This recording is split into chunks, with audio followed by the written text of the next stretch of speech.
¿Has oído hablar del término de violencia obstétrica? ¿Sabes que es un término reconocido por la ONU, pero no por la Sociedad Española de Ginecología y Obstetricia? Quédate conmigo en este episodio donde hablamos de todo esto junto con la abogada Francisca Fernández. Soy Paula Ripoll, de My Baby My Birth. He ayudado a miles de mamás y a sus acompañantes a tener una experiencia positiva y empoderada de parto, con nuestro curso de hipnoparto online y nuestra app gratuita ONA. Mi misión es que consigas tener tu mejor parto ganando conocimiento para entender tus opciones y con herramientas para vivir tu embarazo y parto desde la calma.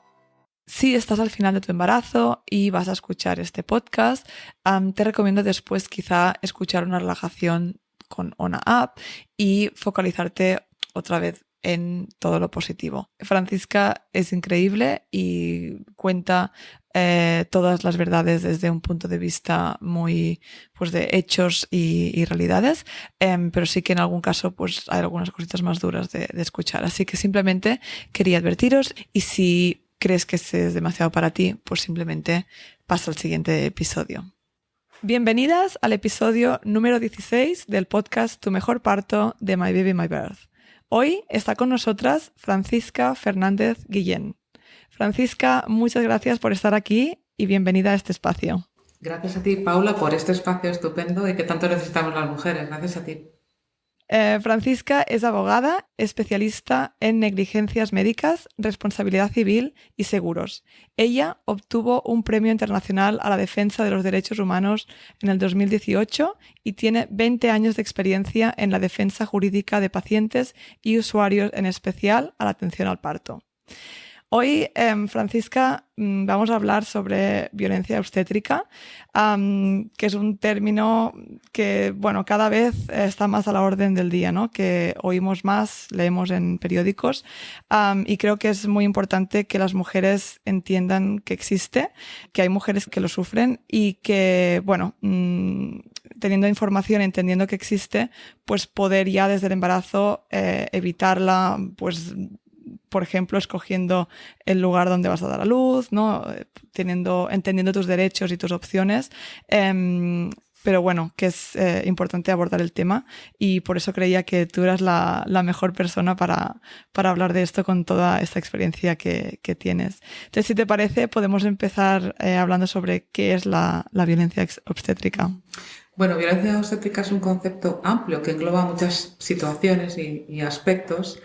En general puede definirse como una mala praxis en la atención obstétrica que tiene como consecuencia daños morales, físicos, psicológicos a las mujeres o a las criaturas, y que siempre tiene elementos de engaño y coacción y pérdida de autonomía de las mujeres, pérdida de la capacidad de decidir. Puede consistir en mala praxis clínica, por ejemplo, hacer demasiadas episiotomías, inducciones no indicadas, inducciones por conveniencia, separar al bebé y a la madre al nacer, engaño y coacción respecto a los motivos que han llevado realmente a esa inducción o a esa praxis, y también abandono a muchas mujeres, en particular mujeres inmigrantes, mujeres que son percibidas como con pocos recursos. Muchas veces lo que les ocurre no es el sobreintervencionismo, sino el abandono, precisamente no atender a sus necesidades, no proveerlas de analgesia o no proveerlas de atenciones que ellas necesitan realmente.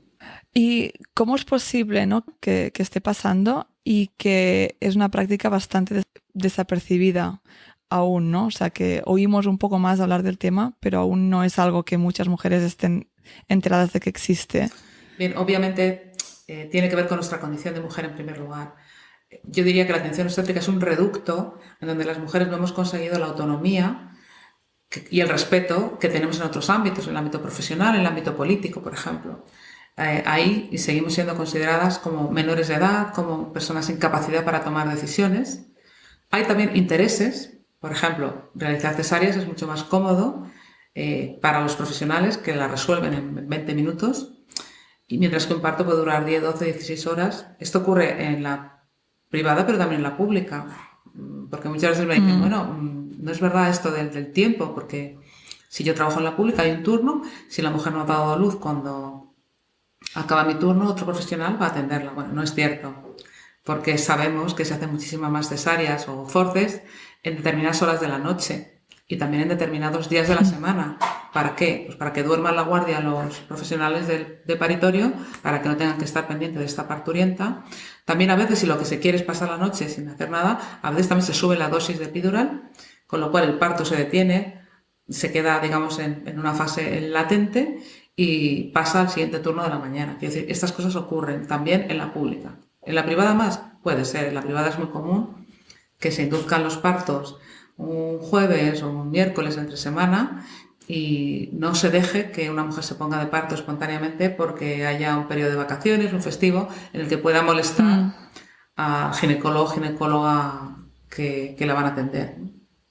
Hay intereses, pues, Sí. también hay ignorancia, hay una mala calidad que es inexcusable. El intervencionismo se ha presentado, ¿no?, como una forma de calidad cuando no lo es. A veces intervenir mucho es una muestra de mala calidad. Hay una falta de actualización inexcusable de los profesionales. Hace ya 35 años que la Organización Mundial de la Salud viene denunciando, viene diciendo que determinadas prácticas como la episiotomía de rutina, como la inducción, como las cesáreas excesivas, no son buena praxis y que es un problema de salud importante para las mujeres. Y sin embargo, esto se sigue produciendo año tras año en la atención obstétrica en nuestro país y en otros países de nuestro entorno. Entonces, esto es inexcusable. Lo es, sí, sí, es que la ciencia avanza, ¿no? Y si tú eres médico o personal sanitario tendrías que estar actualizándote. Hay países como el Reino Unido donde hay unos exámenes o unas actualizaciones, ¿no?, de forma anual, que esto en España no está. Sí, así es. Pero bueno, muchos profesionales sí que se actualizan porque es la buena praxis. ¿Cuántos casos de violencia obstétrica se estiman que existen y cuántos se denuncian? Bueno, te podrás imaginar que no hay estudios al respecto. Esta cuestión ha sido ocultada y hay un negacionismo por parte de las autoridades sanitarias, que son quienes estarían llamadas a estudiar este fenómeno. Y bueno, los datos que tenemos no son de la amplia gama de situaciones que llamamos violencia obstétrica, pero sí que se sabe que, bueno, pues que hay una falta generalizada de obtención del consentimiento previo e informado de las mujeres antes de someterlas a intervenciones como una episiotomía, una inducción, incluso a veces cesáreas, como un caso que tuve el lunes en Santander, en el que se hizo una cesárea forzosa a una mujer y nadie se planteaba que había que pedirle su consentimiento.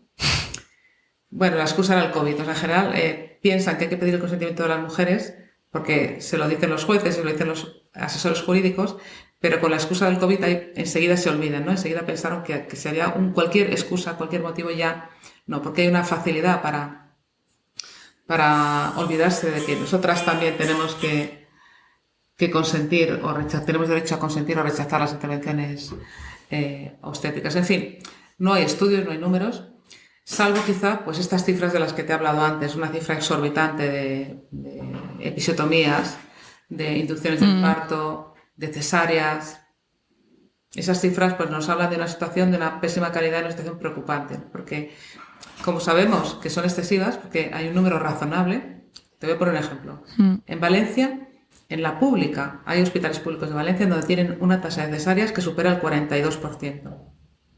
Y en el País Vasco, pues hay hospitales públicos que su tasa de cesárea no supera el 15%. ¿Ocurre que las valencianas tienen algún problema de salud, los niños de Valencia, que no tengan la de vasca? No. Hay una cultura generalizada de mala praxis en la atención obstétrica y que no se corrige. Entonces, estas cifras son las que nos permiten a nosotras hablar de esta problemática. Pero no que haya, o hay estudios, a ver, hay encuestas, hay estudios, lo que ocurre es que no son de la, digamos, categoría o no engloban un número suficiente, no son estudios, porque los han hecho, el Estado no los hace, que es quien tiene los medios para hacerlos en condiciones y no se hace, no se quiere saber, no se quiere tampoco saber las consecuencias, ¿no? No se quiere saber cuántas mujeres quedan con incontinencia o dolor en las relaciones sexuales por episiotomías mal hechas o que nunca debieron hacerse. No se quiere saber esto, ¿no? Porque claro, habría que cambiar, desmontar el sistema de arriba abajo. No se quiere investigar niños que quedan con parálisis cerebral porque una vez que salen del paritorio, después las consecuencias no hay un seguimiento, digamos, relacionando cómo se atendió ese parto con las secuelas en la madre y el hijo. Eso no se hace.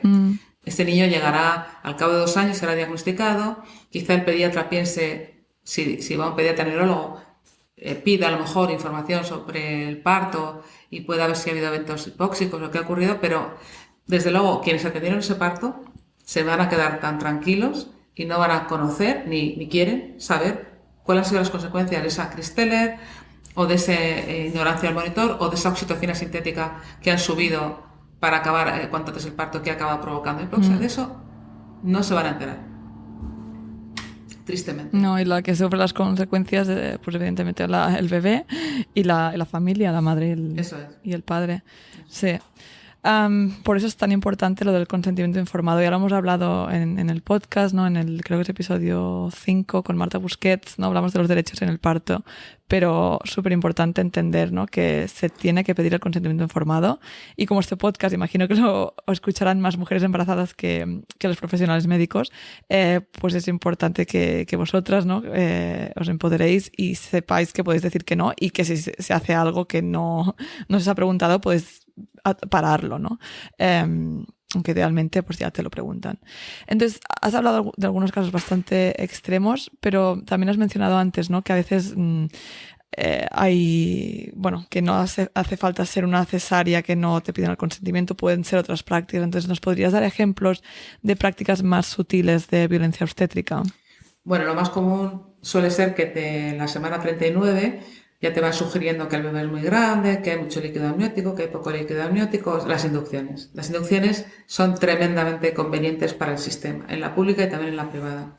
Se hacen excesivas inducciones y además se ocultan a las mujeres las consecuencias reales de la inducción. Se les presenta como una cosa de coser y cantar. Una cosa que vas a ver a tu bebé, fíjate qué gorda estás ya. Con las mujeres en general, sobre todo cuando nos quedamos embarazadas por primera vez, tenemos mucha ansiedad.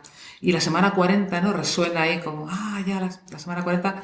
Se da a entender que la mayoría de las mujeres damos a luz en la semana 40, lo que es una gran mentira. De las tantas mentiras que hay en la obstetricia, es mentira. Es una fecha que es una media, un promedio, y por tanto es falsa. Bueno, el promedio está mal hecho. En general, las mujeres que dan a luz por primera vez suelen dar a luz en la semana 41. Pero encima, una media por definición no se cumple, porque la media es una ficción. Entonces, eso quiere decir que la mayoría dan a luz antes o después. Quiere decir, es muy común y absolutamente normal que un primer embarazo la mujer dé a luz en la 41 o en la 42, no tiene nada de particular. Entonces, conozco una comadrona que siempre dice, cuando de partos en casa, no dice, no, si a mí me dicen la fecha probable de parto, yo me cojo tickets para ir a un concierto ese día porque sé que tengo el 96% de probabilidad de ir al concierto, porque ese bebé es muy difícil que nazca en esa fecha, ¿no? Absolutamente. Entonces se engaña a las mujeres con estos mensajes, ¿no? De que ya es crítica cuando llega la semana 40, luego la familia empieza a llamarte, tú misma tienes ganas de que el bebé nazca, aquí no ocurre nada, ¿qué es esto? Empiezas a preocuparte, ¿no? Bueno, la historia de la atención obstétrica es de constante preocupación, de verdad. Consiste en que cada vez que vas a una consulta salgas más preocupada de lo que entraste. Y ya cuando te acercas a la semana 40 ya es el acabose, o sea, ya... Y estos mensajes, claro, tú te ves muy gorda, efectivamente. Por mucho que sepamos que los bebés nacen vaginalmente, es algo increíble, ¿no? Como tú. Te entra tan fácilmente estos mensajes de no vas a poder, de fíjate...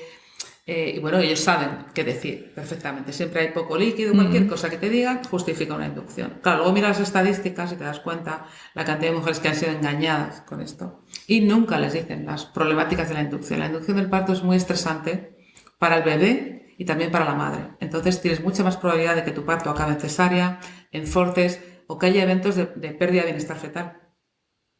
Entonces, cuando eso ocurre, bueno, si tienes suerte, entre comillas, de que te hacen inmediatamente una cirugía mayor abdominal y tu bebé sale bien, nunca te enterarás de por qué acabó así. Te dirán, no es que no dilatabas, te dirán cualquier cosa, o cosas que pasan, ¿no? O incluso lo achacarán a que tu embarazo era prolongado, ¿no?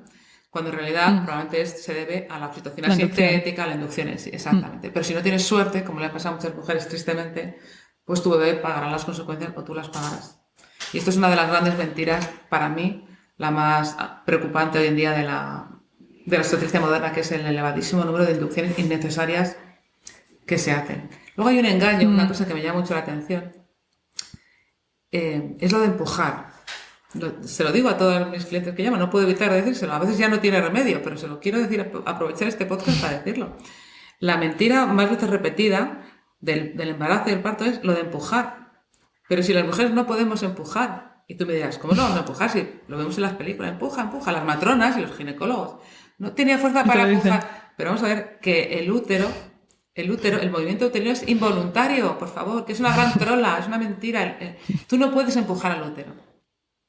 Lo que nos enseñan en las clases de amaestramiento, pero no se puede llamar otra cosa, de domesticación de las mujeres, es una bobada que consiste en contener la respiración y entonces llenar los pulmones de aire y hacer contraerte, ¿no? Y pensar que eso que consigues con eso. Bueno, pues sí, claro, si llenas los pulmones de aire, algo creas, digamos, más espacio aquí que presiona abajo un poco el útero. Pero es una bobada, sobre todo te quedas en apnea. No estás respirando, es fatal. Sí que, entonces, fatal para tu bebé, para todo. No podemos empujar. También yo creo que esto se nos dice, porque si tenemos puesta la epidural, pues es para crearnos la fantasía de que estamos pariendo. No, bueno, no sé de dónde viene esta gran mentira, pero realmente... No sé, que aún se continúa haciendo. Sí, empuja. No podía empujar. No tenía fuerzas para empujar, pero ¿qué vas a empujar? No lo hizo bien. Pero criatura, ¿qué vas a empujar con la epidural? Bueno, ni con epidural ni sin epidural. Con epidural ya la broma ya es grotesca. Pero es que sin epidural lo mismo. O sea, tú no puedes empujar. Para que se entienda, tú no puedes empujar al intestino para hacer la digestión. El intestino se mueve solo. Pues lo mismo pasa con el útero. ¿Qué puedes hacer? Estropearlo. Puedes facilitarlo o estropearlo. Si intentas relajar para permitir que ese movimiento realmente involuntario expulse a tu bebé, es lo mejor que puedes hacer. Respirar con tranquilidad, nada de apnea, nada de contraerte, de hacer así. Respirar y dejar que ocurra. Si cuando viene la contracción de expulsivo no puedes hacer nada, es tan poderosa que no es que no empujes, es que no, si quisieras no podrías ni dejar de empujar ni nada. Es que lo hace el cuerpo. Sí, es ayudar con la respiración, pero de forma orgánica lo que te sale. Sobre todo, una buena matrona siempre te dirá, cuando el bebé va a nacer ya, en la fase de expulsión, te va a decir que aflojes, que dejes que ocurra. Todo lo contrario de apretar y de empujar, todo lo contrario de empujar, que dejes que ocurra. Claro, es que además si empujas, como estabas contando, es que estás tensando el suelo pélvico cuando estás empujando, así que... No se puede empujar. No, y es lo que decías, como un estornudar, ¿no? ¿Cómo sé cómo estornudar? No sé, lo hace el cuerpo, ¿no? Es un evento incontrolable. Sí, importante. Entonces, ¿qué vínculo hay entre la violencia obstétrica y el número de matronas que existe o que hay hoy en día en España? Bueno, uno de los problemas más importantes de la atención obstétrica es que se han apropiado de ella los ginecólogos obstetras, que no están formados para la atención al parto normal. Si tú vas a un cirujano, los ginecólogos obstetras son cirujanos, especialistas en cirugía ginecológica y en maniobras obstétricas. Entonces, si tú vas a ese tipo de profesional, ¿cuál va a ser el resultado? Pues que te vas a ir con una cirugía. Es mucho más probable que te vayas con una cirugía que si te vas con una comadrona. Las comadronas están formadas para atender al parto normal y detectar síntomas en el niño o la madre que requieren la intervención de un cirujano, de un ginecólogo obstetra. Entonces, ellas son quienes perciben si algo va mal y entonces llaman, dan el aviso.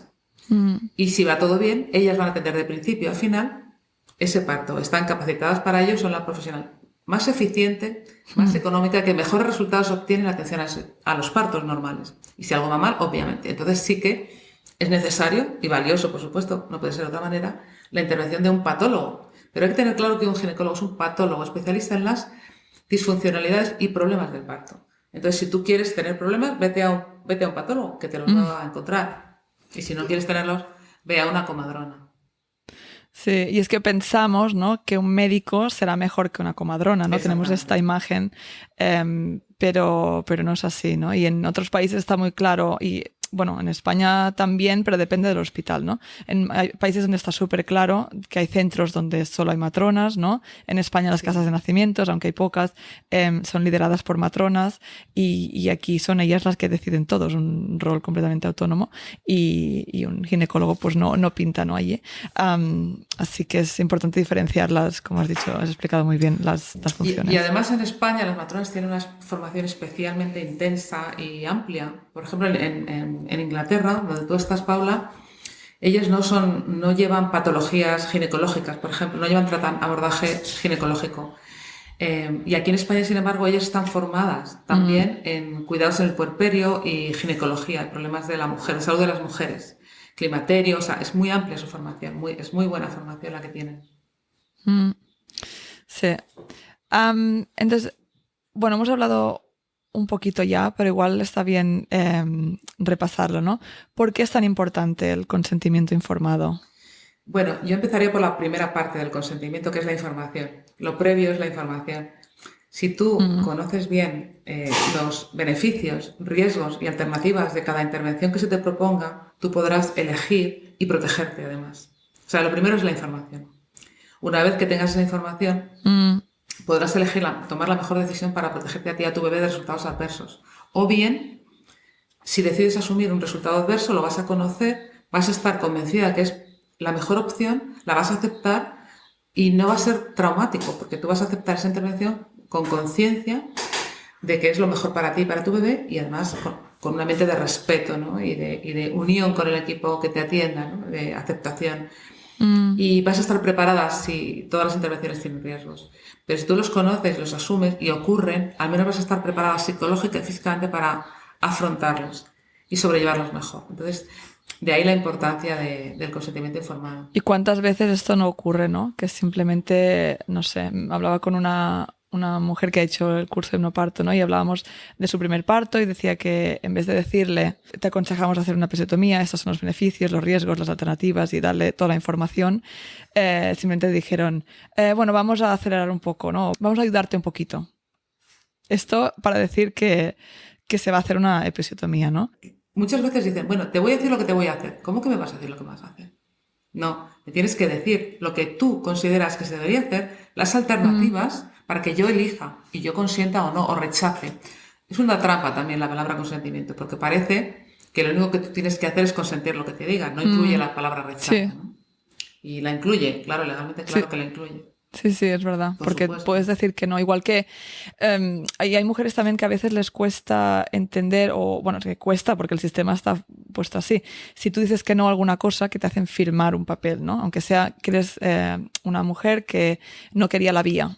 Y le dijeron, bueno, aparte de insistirle, ¿no? Después le dijeron, bueno, vale, pero tienes que firmar el consentimiento. Entonces, bueno, eso ya te pone un poco de miedo al cuerpo, ¿no? Porque parece que estés rechazando algo que deberías decir que sí. Bueno, no pasa nada. Quiero decir, si yo me niego una intervención y me dicen, bueno, pues fírmame, bueno, pues lo firmo, no pasa absolutamente nada. Bueno, hay que tener claro una cosa, es que ha habido mujeres a las que les han dicho que si no aceptan todas y cada una de las propuestas, ellos lo llaman órdenes, porque tienen este lenguaje, ¿no? Jerárquico, autoritario. Si tú no aceptas todas las propuestas que te haga un médico, ya no tienes derecho a que te atienda. Te tienes como que ir a la calle a parir, ¿no? De ninguna manera, señores y señoras médicos de este país. Es decir, yo tengo derecho a una atención obstétrica de calidad y a que se haga conforme dice la ley. Y la ley me permite elegir entre las alternativas disponibles. Y si una alternativa está disponible, usted me la tiene que ofrecer. Y yo tengo derecho a elegirla, no tengo por qué ir a la calle. Porque mi derecho a ser atendida viene porque soy, pago a la Seguridad Social o tengo un seguro privado. El seguro privado es decir, de mi condición de usuario de la Seguridad Social. Entonces, el médico no tiene derecho a privarte de unos medios que te garantizan el Estado o tu condición de usuario o consumidor. ¿Y cómo es con todo esto que cuentas y, bueno, estos casos reales, ¿no? Y que existen, que los ves tu día a día, ¿por qué la SEGO aún no acepta este término? ¿Y qué consecuencias tiene esto? Bueno, no lo aceptan porque tienen negación y porque no les interesa, claro, porque reconocer esta problemática significaría que tendrían que actuar y dar pautas a los profesionales para cambiar el sistema de atención, que les es muy conveniente, por lo que te he dicho, un ahorro de tiempo, organizan los partos a conveniencia, lo cual les permite atender muchísima gente en las consultas y ganar más dinero. Tendrían pacientes o usuarios, porque una mujer no es una paciente, una mujer sana no es una paciente, tendrían pacientes menos dóciles, ¿no? Tendrían que conversar, prestar atención, a dialogar con las mujeres, ¿no? Y eso requiere tiempo, obvio. Tiempo, compromiso, recursos. Un compromiso profesional que no todo el mundo está dispuesto a tener. Y como no quieren eso y hay intereses en juego, pues claro, con negarlo, esa es una postura muy lamentable, porque las consecuencias de este negacionismo pues son graves para la salud de las mujeres y de los niños y desde luego también para su profesión. O sea, así este modelo obstétrico no puede continuar, es malo también para el profesional. No sé hasta qué punto les compensa realmente de verdad. Si se pararan a reflexionar, hasta qué punto compensa a una persona ejercer haciendo estas cosas y con estos resultados. No lo puedo entender. No, yo tampoco. Qué importante escoger bien el lugar donde damos la luz y qué triste porque realmente el parto debería ser lo contrario, ¿no? Es un momento en la vida de la mujer donde te puedes sentir empoderada, donde empiezas este camino hacia la maternidad y que realmente creo que da igual el tipo de parto que tienes, ¿no? He hablado con mujeres que han tenido cesáreas y que se han sentido empoderadas porque las han escuchado, las han acompañado, han podido decidir la música que querían en el momento que naciera su bebé, pensamiento óptimo, piel con piel al nacer su bebé, ¿no? Y se las ha tratado con dignidad y, y qué diferencia cuando no se trata así las mujeres, ¿no? En un momento tan, bueno, tan increíble y tan único como es el parto. Y bueno, esto es muy triste que se lleve así en España, igual en otros países, ¿no? Y cómo se ha involucrado la ONU, ¿no? Porque la ONU está allí a veces por si dicen, bueno, las cosas no se están haciendo bien. Y ha habido algunos casos, no sé si tú has llevado alguno, pero he oído, has hablado de ellos y se han llevado a la ONU. ¿Nos puedes dar algún ejemplo? Bueno, yo ya presenté 4 quejas ante Naciones Unidas con un equipo de abogadas que yo coordinaba.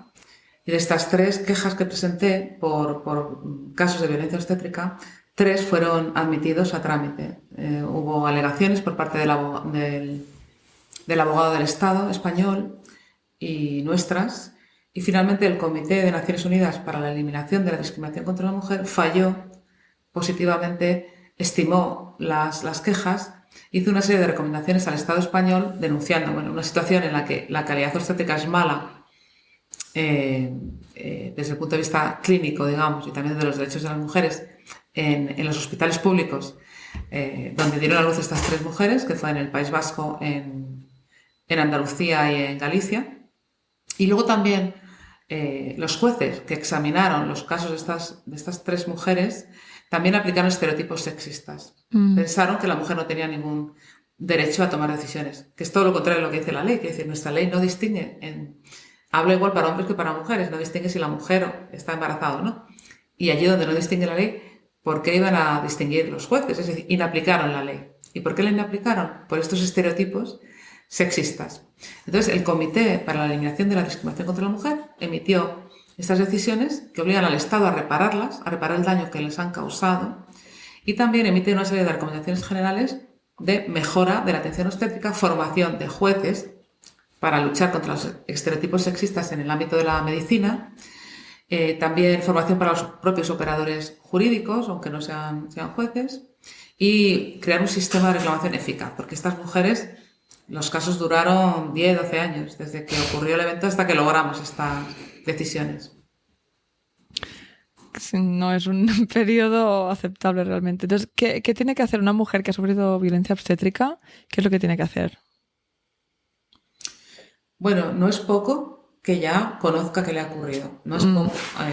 Muchas veces debemos de pedir la historia clínica y esa historia clínica que la vea un profesional comprometido y crítico con el sistema de atención y puede contarle a la mujer, ¿no? Pues realmente si la dilatación iba bien o mal, si realmente lo que le han dicho es cierto o no, qué ha ocurrido, ¿no? Puede ver las gráficas de monitorización, cómo era, puede comprender qué le ha ocurrido. Entonces esto es muy importante. Esto al margen de que luego pueda demandar o no, que depende de muchos factores. Una vez que ya comprendió lo que le ha ocurrido, claro, esto le va a ayudar a protegerse en futuros embarazos y evitar que le vuelva a ocurrir. Esto ya solo por esto es muy importante. Luego, no culpabilizarse, porque va a ver cómo ha sido realmente, como ocurre en el 99% de los casos, el sistema, quien tenía todo el poder y quien tenía todos los medios y quien tenía toda la información, quien debe ser responsable, no ella. Entonces se culpa a las propias mujeres de lo ocurrido. Es que no sabías empujar, yo no dilataba, o sea, yo he oído unas cosas, yo no dilataba. Todas las mujeres dilatamos, si no te hubieras quedado embarazada, la humanidad se habría extinguido. Todas las mujeres dilatamos. O sea que igual no en las 4 horas que ellos quieren. No cuando quieren, exactamente. Sí. No en los plazos que quieren ellos, o no en las condiciones.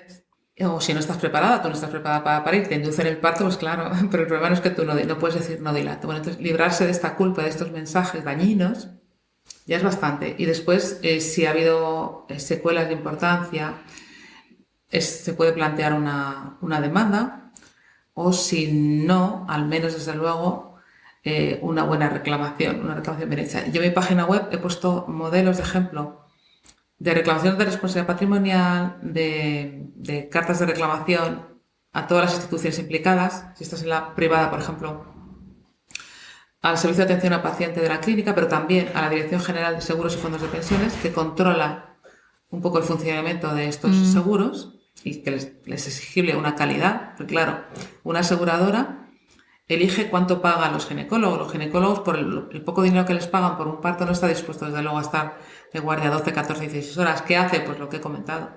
Se las apaña para que el dinero que él considera que tiene que ganar lo pueda ganar en el menor tiempo posible, ¿no? Que no le compensa, no le pagan lo suficiente. Entonces, claro, la entidad pública debería de vigilar estas cosas. Que no es la mujer la que elige cuánto le va a pagar su seguro, por ejemplo, ¿no? Bueno, Sí. pues yo he puesto a disposición en mi página web modelos de cartas a la Dirección General de Seguros y Fondos de Pensiones. Voy a poner el enlace. Tengo una página para cada episodio. Tengo una página, voy a poner en el apartado de recursos este enlace para que las mujeres que nos escuchen, si quieren descargarlo, pues puedan acceder a ello. Sí, es un artículo que se llama Reclamar, demandar o quejarse, que es una pregunta que me hacen mucho las mujeres. ¿Qué debo hacer? ¿Demando, reclamo, me quejo? Entonces, dependiendo de la situación, es aconsejable una vía u otra, pero siempre se puede y se debe hacer algo. Entonces, este artículo lo creé para esto, para generar recursos. Obviamente, si vas a demandar necesitarás una abogada, pero si no, tú misma con esta ayuda puedes plantear las quejas y reclamaciones de forma, yo creo que efectiva. Muy bien. Y bueno, cambiando un poco de tema, pero ¿cuál es tu opinión del parto en casa? Bueno, yo he dado a luz a mis hijos en casa, entonces tengo la mejor opinión. Yo creo que el parto en casa es una alternativa estupenda a la atención obstétrica hospitalaria. Tiene unos requisitos, pero que en general la mayoría de los partos, realmente yo quiero animar a las mujeres, es decir, aquí estamos contando la problemática, pero realmente el parto es un proceso que va bien en el 99% de los casos. Parir es algo normal, si no nos habríamos extinguido. Yo recuerdo a una comadrona muy querida, mayor, que ella decía, mira, lo difícil es el embarazo, o sea, lo difícil es generar un ser vivo sano durante 9 meses, cuidarlo. Eso es una proeza. Pero realmente lo demás, o sea, lo importante es como hacer un traje. Ella lo comparaba con un sastre que hace un traje, que lo difícil es confeccionar el traje. Pero entregarlo, nada, es un trabajo de mensajería, entonces dar a luz es entregar el resultado, ¿no? Y esa es la parte más sencilla. Lo más difícil es crear un ser vivo perfecto y sano. Entonces el parto realmente no es el momento tan dramático como se nos hace así. Se nos hace así. Pero una mujer sana, con un embarazo cuidado, que es lo importante. Mira, lo que ha mejorado la supervivencia de las mujeres y los niños no es la atención obstétrica. Quiero decir, no es la atención obstétrica al parto, es la atención obstétrica al embarazo. Es decir, y la calidad de vida. Que las mujeres estemos bien alimentadas, que vivamos situaciones de guerra, de hambre, de epidemias. Esto es lo que es terrible para la mortalidad materna. Realmente es con condiciones higiénicas adecuadas, con un buen control del embarazo, realmente el parto no es problemático. En general funciona bien, es muy sencillo. Hay que más bien que no obstaculizarlo. Entonces quiero transmitir este mensaje. Y como esto es así en la mayoría de los casos, en países donde tenemos la suerte de tener un buen control del embarazo y estamos sanas y comemos bien, pues realmente muchas de nosotras podríamos dar a luz, quien lo quiera, en el domicilio, atendida por comadronas, que como digo en España están muy, muy bien cualificadas. Y porque cuéntanos, no fue un parto de un bebé, sino que fueron 2 tu parto, ¿no? Sí.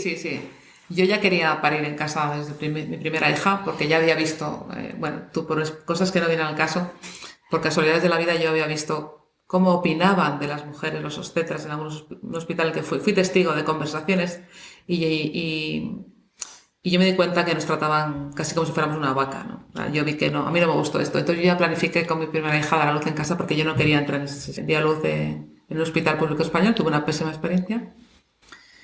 Y para el segundo embarazo dije, de ninguna manera voy yo a acabar aquí. Me preparé, tuve suerte también, porque fue un embarazo que fue muy bien. Todo el mundo puede tener un parto en casa, y menos de gemelos, pero es que mis gemelos estaban bien colocados. Bueno, fue todo muy bien el embarazo. Y nada, me dolió muchísimo. Yo no quiero la epidural, por ejemplo. Yo de ninguna manera quiero la epidural porque me parece que no compensa, que quita el dolor en el parto. pero luego puedes tener otros dolores, puedes acabar, porque la epidural influye en el parto. Sí, claro. Desgraciadamente no debería ser así. Si los asistentes tuvieran paciencia y gestionasen bien los partos con epidural, realmente podríamos disfrutar de la epidural, pero no es así, tristemente. Entonces esto hay que decirlo. Hay que decirlo, es así. Entonces a mí no me compensaba la indefensión en la que yo me quedo si yo acepto la epidural. No me interesa ese canje. Y luego estar sana y, bueno, es que no me lo podía creer. Yo paría 2 bebés, encima venían en posterior, y yo estaba ese día paseando. O sea, me levanté inmediatamente con una energía, una fuerza, me fui a pasear. Estaba tan contenta, fue tan sano que dije, mira, bueno, pues sí pasé dolor. Sí, pero... fue una experiencia empoderadora, ¿no? Fue una experiencia sana, porque yo, ya te digo, no tuve, por supuesto, ni epistomía, ni desgarro, ni nada de nada. Y fue hermoso, sí. Me compensó absolutamente. Y luego, para mí es muy importante la intimidad. Yo no quiero que personas desconocidas ni me juzguen, ni me miren, ni me hablen. Es que no quiero que nadie... Es como el sexo. O sea, al final el parto forma parte de tu vida sexual. Sí. ¿Qué pintar ahí desconocidos en un momento así? Tan íntimo. Tocándote, diciéndote, ¿pero qué es eso? O sea, no lo soporto. Yo no lo soporto. Sino porque realmente perdí el miedo y realmente yo quería ya esta intimidad. Y quería, bueno, y yo pensaba, bueno, sigo pensando, que era lo más sano para mis hijos y para mí. Es decir, yo, bueno, pues pagué un precio por no tener la epidural, pero es claro, el parto fue rápido, fue muy bien, muy bien. Sí, venían. Esto también me gusta, bueno, es importante escuchar ejemplos así porque hay mujeres que dicen, por ejemplo, ¿no? Tu parto era gemelar y dicen, bueno, pues ya te tachan de riesgo, ya te dicen, no, es que va a ser cesárea directamente, ¿no? Y pensamos a veces que, bueno, no hay alternativa porque me han dicho esto y bueno, a veces es un poco ser críticas, ¿no? Y preguntar y mirar la evidencia científica al final, ver las alternativas, preguntar a otros profesionales porque siempre hay alternativas, ¿no? Y a veces nos tachan de alto riesgo por alguna cosa, pero a veces sí que hay. Evidentemente hay casos donde es mejor una inducción o es mejor una cesárea, pero ser críticas y entender si realmente es necesario. Así me gusta escuchar este tipo de ejemplos porque creo que, bueno, empoderan también y... Por cierto, quería comentar, por si me está oyendo alguna mujer embarazada de gemelos, hay un libro maravilloso, que a mí me costó mucho encontrarlo. Es muy mala en general la información que hay sobre embarazo y parto gemelar, incluso crianza de gemelos. Y yo no sé si ya está traducido al inglés. Cuando yo me quedé embarazada no estaba traducido al inglés.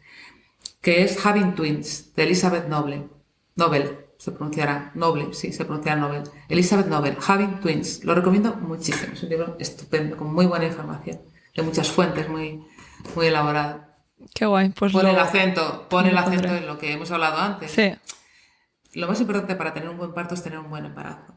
Sano, o sea, lo de siempre. Hacer ejercicio moderado, cuidar nuestra alimentación, un apoyo familiar, social o de tu pareja, no tener estrés. Eso es lo que más te puede ayudar y no otra cosa. Qué guay.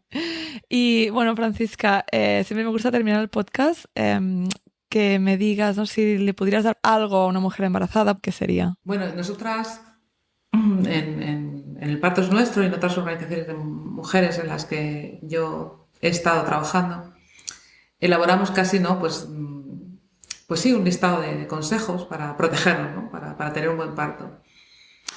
Bueno, el primero es informarnos, hacer lo que estamos haciendo tú y yo aquí ahora, ¿no? Hablar. Desde todas las perspectivas posibles sobre esto, leer, hoy afortunadamente ya hay buenos libros, informarse mucho más, es una cosa muy bonita, es muy interesante realmente este proceso, ¿no? Quizá por ser un proceso de mujeres no se le ha dado la categoría, el reconocimiento que merece, pero como experiencia humana me parece trascendental. Si los hombres dieran a luz, estarían todas las bibliotecarias. Sí, estarían hablando de eso cada día. Todo el tiempo, exactamente, los bares estarían hablando de todo esto. Bueno, pues eso, hablar, compartir, informarse y todo esto.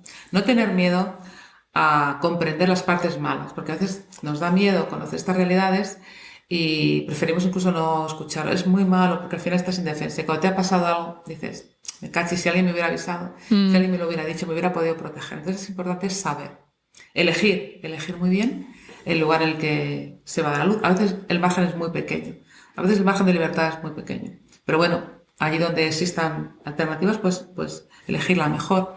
Lo de siempre, ir al hospital en dilatación completa, vamos, quiero decir, el consejo de las matronas de toda la vida. No ir demasiado pronto al hospital porque eso aumenta muchísimo las posibilidades de que te hagan alguna intervención si no pares en los estrictos márgenes que te marcan, ¿no? Entonces, cuanto más fácil se lo hagas, esto es así.